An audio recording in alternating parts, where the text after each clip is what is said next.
और जो बाकी दोस्त हैं उनसे बात करना कि जो वीडियो अपलोड करूंगा उसे एक बार देख लें, ठीक है। जो क्लासेस ज्वाइन नहीं करते हैं, कभी कभी टाइम निकाल कर देख लें, जो क्लास मेंबर्स हैं या अदर्स कोई पीपल्स ऐसे बोल सकते हो आप, ठीक है। तो हम बात करेंगे आज यूनिट 1 की, ठीक है बेटे। तो इस यूनिट में बात करेंगे real number and real valued function. तो इसके आसपास मैं आपसे बात करूंगा वेरिएबल्स, फंक्शन, सेट, इसके बाद बात करूंगा थोड़ा तो उनके नेचर पे बात करूंगा कि सेट का नेचर कैसा होता है। तो ये बेसिक इस यूनिट को मैं पढ़ा रहा हूँ, इसका लगभग 60% आप पहले से जानते हैं। जो आज काम कराऊंगा वो भी आप जानते हैं, पर जस्ट रिकॉल कर रहा हूँ आपके साथ। तो इससे स्टार्ट करते हैं रियल नंबर सिस्टम से, ठीक है। तो इसमें पहली बात करेंगे इस सेट की हम, N, set of natural number, set of integer Z, ठीक है बेटे। आपके बुक में कहीं कहीं कैपिटल आई भी लिखा हो सकता है, तो कंफ्यूज नहीं होना है, जस्ट नोटेशन है। जे भी हो सकता है, सेट ऑफ इंटीजर, इन दोनों को यूज कर सकता है आपके साथ, ठीक है। कोई इशू नहीं है, जस्ट आपको समझना है कि इंटीजर क्या होता है और नेचुरल नंबर्स क्या होते हैं, ये आप जानते हैं, ठीक है। देन इस पे बात करेंगे set of rational number, number in the form of p by q, where p and q two integers with a condition gcd of p and q is 1 and q not equals to 0. Okay, then the sets containing such element is set known as the set of rational number. इसके लिए आपको ये rule learn रखना है, ध्यान रखना है कि जो set of natural number subset of z, subset of u, subset of r, ये आप जानते हैं, बस मैं आपसे ऐसे बता रहा हूँ, ठीक है। एक बात करते हैं सेट ऑफ रियल नंबर की बात करते हैं। तो उससे पहले बात करते हैं सेट ऑफ रियल नंबर की, ठीक है। तो रियल नंबर क्या होता है? तो रियल नंबर जो होता है वो may be rational number, may be irrational number. और सेट की बात करता हूँ, this set containing element either rational और इरेशनल। तो मींस ये आपसे मैं कहने की बात कर रहा हूँ, अगर मैं एक आर सेट ले रहा हूँ, ये आर सेट है कोई, ठीक है। तो इसके दो कंपोनेंट होंगे, इस टाइप से होंगे। एक तो होगा Q, set of rational number, दूसरा होगा R माइनस Q, ठीक है बेटे, इस टाइप से होगा R माइनस Q। तो आपको बस ये इक्वलिटी ध्यान रखनी है। और आपकी बुक में ना R माइनस Q पे बात नहीं करता है कभी भी, पर आपको ध्यान रखना है कि ये सेट ऑफ रेशनल नंबर है, ठीक है बेटे। ये सब जानते हैं आप, नया नहीं आपके लिए। एक एग्जांपल आपके साथ मैं शेयर करूंगा, या पहले से जानते हैं। Prove that root 3 is not rational number, ये आप जानते हैं, और मैंने प्रूफ भी आपके साथ में किया हुआ है। देखो आपने 9th क्लास में या 10th में इसको स्टडी किया होगा, तो सेम कॉन्सेप्ट यहाँ पे यूज हो रहा है। तो इसके लिए आपको इतना ध्यान रखना है कि एक छोरा में उसके स्टेटमेंट ध्यान रखना है। if a is a number and p is a point, if p square divide a then a divides p, ये कॉन्सेप्ट ध्यान रखना है। a divides p square, then मान लीजिए a divides p square then a divide p, बस आपको ये ध्यान रखना है। तो ये क्वेश्चन पहले से आपको आता है, बस ये देखिए चलना है। तो आप prove this question with the help of contradiction. We assume that root 3 is rational. If it is rational, it may be represented in form of p by q, where p and q two integers and q not equals to 0 with GCD of p and q is 1. P and q two integers, then this may be written as, so just take a square on both sides. So p square equals to 3q square. Now from 1, 3 is the factor of p square. Imply 3 is a factor of p, means we take p equals to 3m. Therefore, m is some integer. The value of p is placed in equation number 1. So then q square equals to 3m square. So means 3 is the factor of q. This means 3 is the common factor of p and q. So which is contradiction? Why? P and q are two prime numbers with GCD 1, but GCD here is 3. So your assumption is wrong. So hence root 3 is irrational number. Root 3 is irrational. इतना आपको ध्यान रखना है, ठीक है। Next same question है आपके साथ। समझ नहीं आया। समझ नहीं आया? ओके सी। तो बेटे मैंने ये बात कही है, आपने ये नंबर जो लिया है ना, उसको आपने माना है कि ये रेशनल नंबर है, और रेशनल है तो p बाई क्यू की फॉर्म का होगा।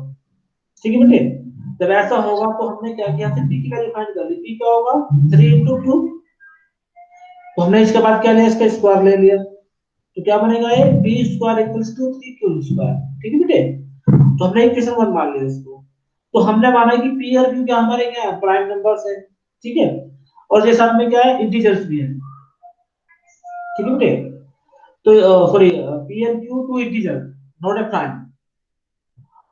Since q is integer value, then 3q square is also integer value, and 3 is the factor of 3 q square.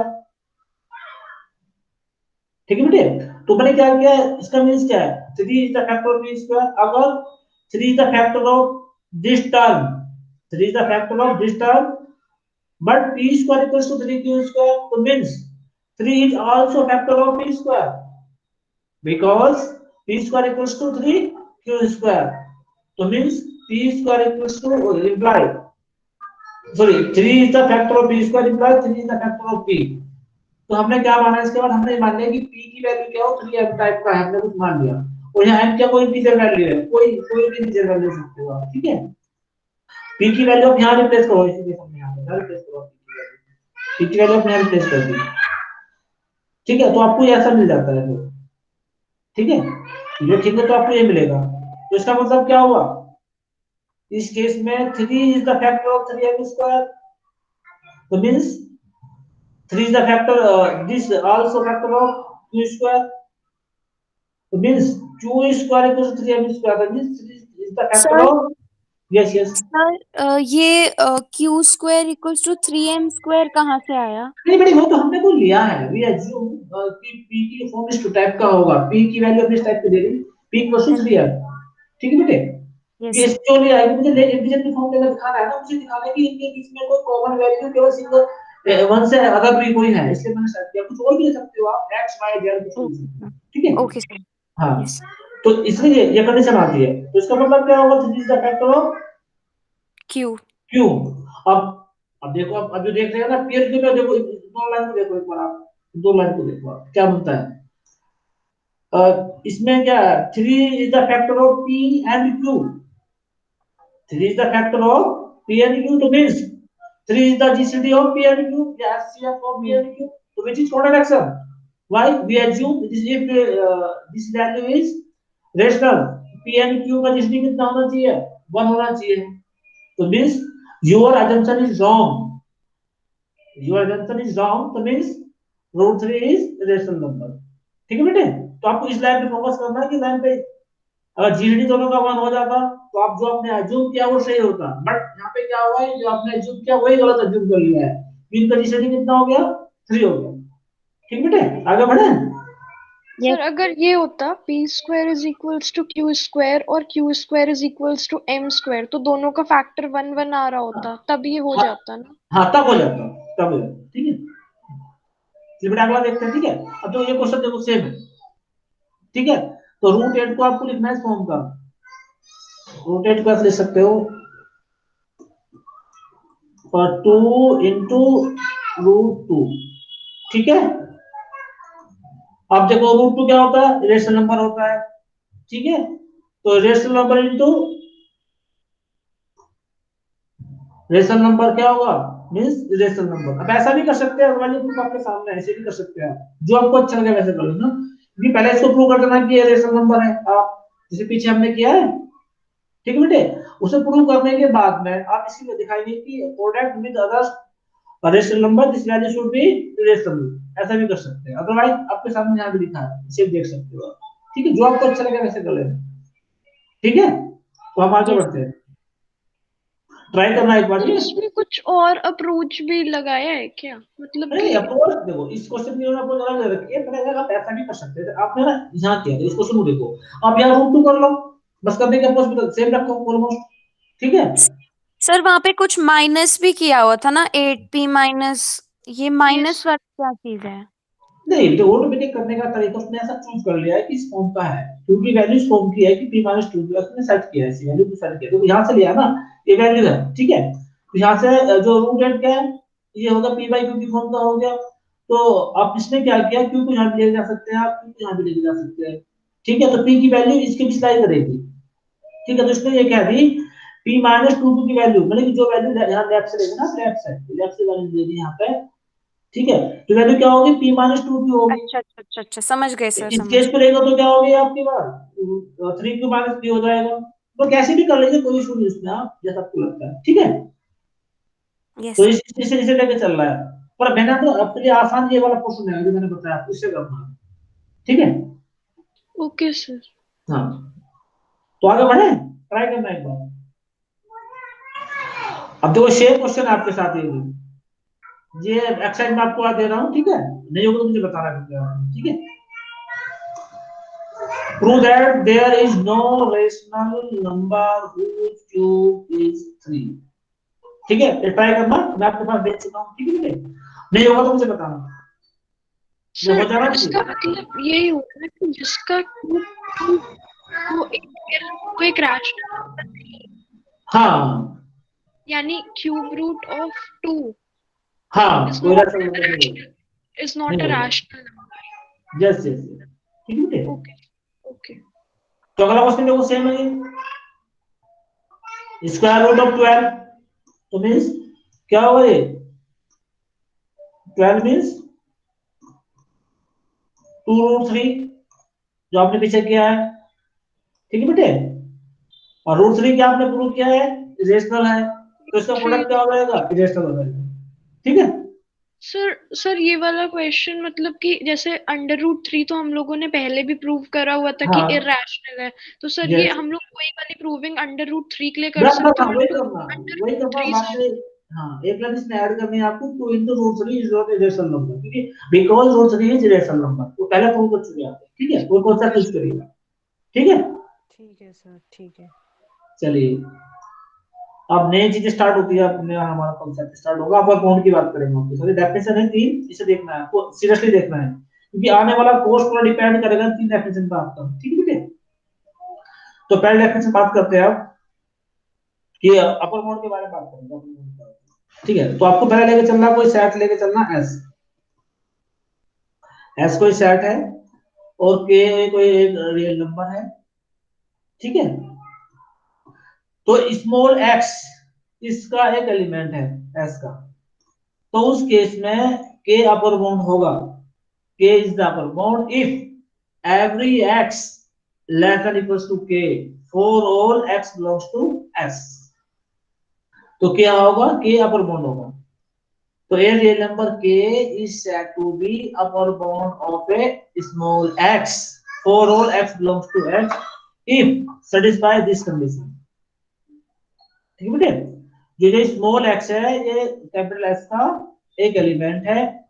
ठीक है, जो k है इस सेट के बाहर भी हो सकता है, s के बाहर भी हो सकता है। ठीक है, और ऐसा है तो s को हम कहते हैं कि s है the upper bound, then s is bounded above. ये एग्जांपल पूछता है आपसे, तो आपको एग्जांपल देता है कि इसे बताना कि सेट बाउंडेड अबव है या बिलो है, इस टाइप से बात करते हैं। ठीक है, अब बात करते हैं लोअर बाउंड की। जस्ट क्या है इसका, ये रिवर्स है। यहाँ पे स्मॉल k एक कोई रियल नंबर है। सर ये अपर बाउंड और लोअर बाउंड का मतलब क्या हुआ?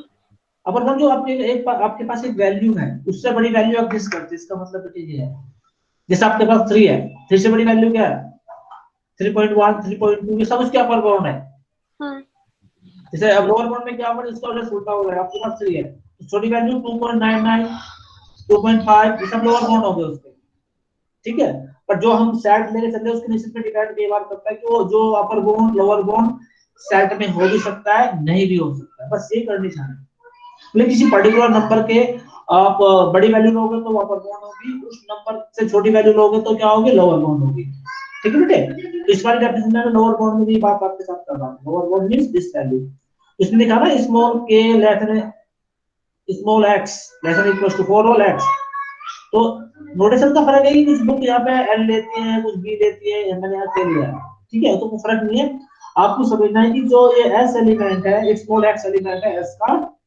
ठीक है, तो इस जो स्मॉल k है वो क्या होगा, लेस देन और इक्वल्स टू x।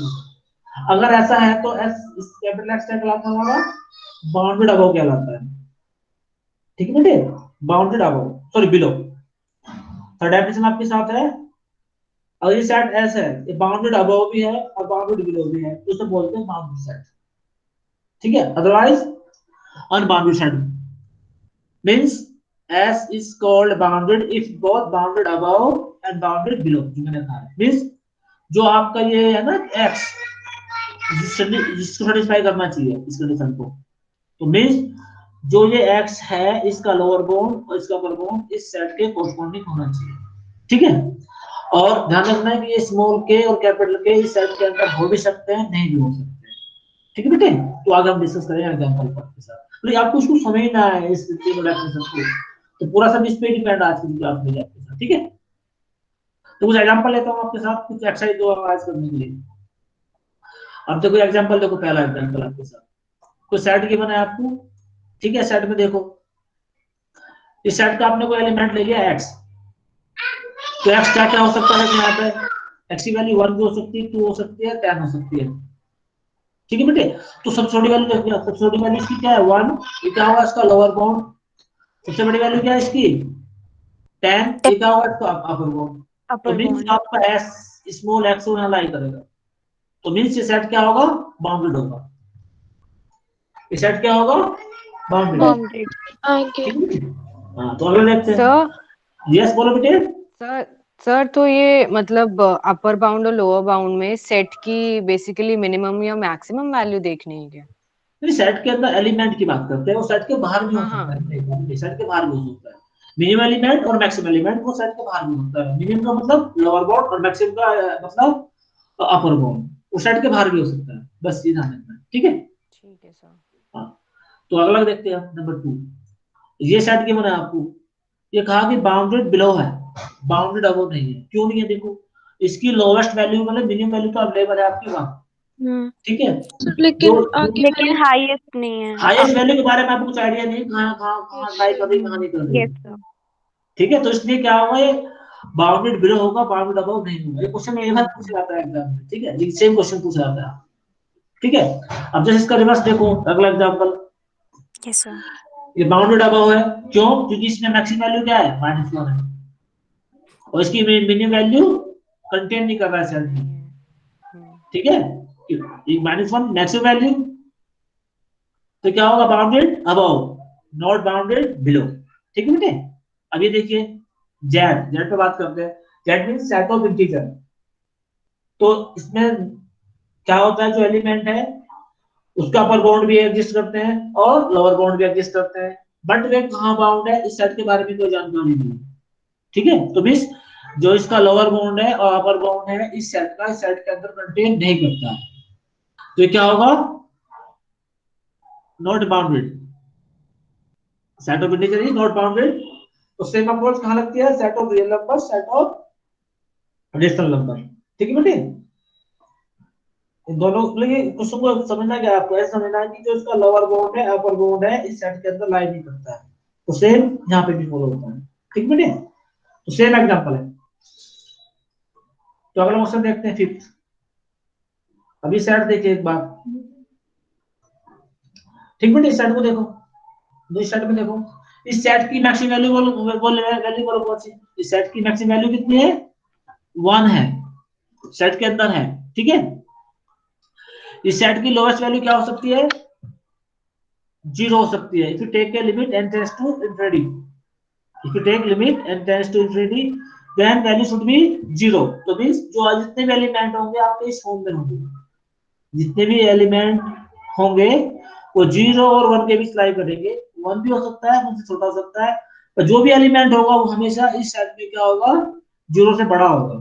तो मींस 0 सेट में कंटेन नहीं करता है फॉर एवरी x। तो मींस क्या होगा, ये सेट क्या होगा बाउंडेड होगा, ये सेट क्या होगा बाउंडेड होगा। अब ध्यान रखना कि देखो मैंने यहाँ पे इक्वल नहीं है तभी से मैंने बाउंडेड कह दिया है। क्यों कहा है, इसका ये बाउंड एग्जिस्ट करता है और ये जो वैल्यू है ना 0 इस सेट के कोरस्पॉन्डिंग ही आएगी। ठीक है, तो नेक्स्ट एग्जांपल 6 इस पे बेस है, ये आपके लिए मैं छोड़ रहा हूँ, नेक्स्ट क्लास में मैं डिस्कस करूंगा, आप इसको समझना एग्जांपल 6 को। ठीक है बेटे, और ये दोनों एग्जांपल है ना जो रिमार्क ऐसे आ गए, ये केस है जो आपकी n की वैल्यू पर डिपेंड करेगा। इससे पहले मैं आपको लिमिट काटने बताऊंगा, लिमिट को कैसे हम यूज करते हैं उसके बाद डिस्कस करेंगे। ठीक है, यस सर मेरा एक क्वेश्चन है कि जैसे Yes. लिखा हुआ है notice that 0 is not in set S, ठीक है? Yes. तो सर इसका जैसे अगर सेट एस में 0 नहीं है लेकिन अगर हम n की वैल्यू इंफिनिटी ले रहे हैं तब तो वो 0 बन जा रहा है, तो सर 0 तो आया नहीं सेट के अंदर फिर। नहीं, जीरो इस सेट के अंदर नहीं आना है। हम जो बात कर रहे हैं लिमिटिंग केस की बात कर रहे हैं। वी आर की approaching limit n tends to infinity, तो 1 अपॉन इंफिनिटी क्या होता है, जीरो होता है। बट जो है ना इंफिनिटी सेट के अंदर नहीं है, आप n को वैरी कर रहे हैं यहाँ पे, जो n स्मॉल n की बात कर रहे हैं बेटा, आप लेके चल रहे हो इंफिनिटी। इंफिनिटी बाउंडेड वैल्यू नहीं है, बट उसको जब यूज करोगे तो आपको जीरो मिलता है। तो इस सेट का एलिमेंट नहीं हो सकता, क्योंकि 1 अपॉन इंफिनिटी देखते हो तो आप अप्रोचिंग केस है, लिमिटिंग केस है, नॉट अ फाइनाइट केस। इसलिए देखो लिखा ना ये जीरो सेट के अंदर नहीं है। मे बी हम लोग अप्रोच कर सकते हैं बट एग्जैक्टली नहीं बोल सकते। हाँ एग्जैक्टली नहीं सकते, अप्रोच कर रहे हैं यहाँ पे। लिमिट का मतलब हमेशा मीनिंग होता है वो अप्रोच होता है, हम अप्रोच कर रहे हैं। ठीक है बेटे, तो सेम एग्जांपल 6 इसका सेम है, बिल्कुल दोनों सेम है, दोनों करने का तरीका ऑलमोस्ट सेम है, ट्राई करना है। ठीक है, सर इसमें तो इसके यही है ना, अगर n 0 रख देते हैं तो ये लास्ट वैल्यू इसकी -2 मिलेगी, इसलिए -2 से -2 के बीच में लाई कर देंगे। नहीं आप ट्राई करना, मैं अभी इस पर डिस्कस नहीं करूंगा। ठीक है, अगले जो क्वेश्चन है ना मैंने आपके पास भेजा मटेरियल, रिमार्क्स आगे जितने क्वेश्चन है उनको मैं स्टडी करना है, तब मैं डिस्कस करूंगा। आप एक बार स्टडी करके आना इस क्लास में। ठीक है, तो आप अटेंडेंस मार्क करो एक बार। ठीक है, आज इतना ही कराएंगे, सागर नेक्स्ट क्लास में कराएंगे। ठीक है, तो बेटा अपनी अटेंडेंस मार्क करिए एक बार आप। ठीक है, और बाकी काम करते रहिए एक बार आप, और क्वेश्चन मुझे पूछिए आप। नेक्स्ट क्लास में क्वेश्चन डिस्कस करेंगे आपके साथ। अरे इससे अगला रिमार्क्स से आगे क्वेश्चन कराऊंगा मैं आपको, क्योंकि इतना बड़ी मेरे पास में अवेलेबल है, ये सब कराऊंगा अगले क्लास में। ठीक है, और मैं आज या कल में वीडियो अपलोड करूंगा। ठीक है, देख लेना एक बार। हाँ, तो बेटा आज के लिए इतना ही, थैंक यू।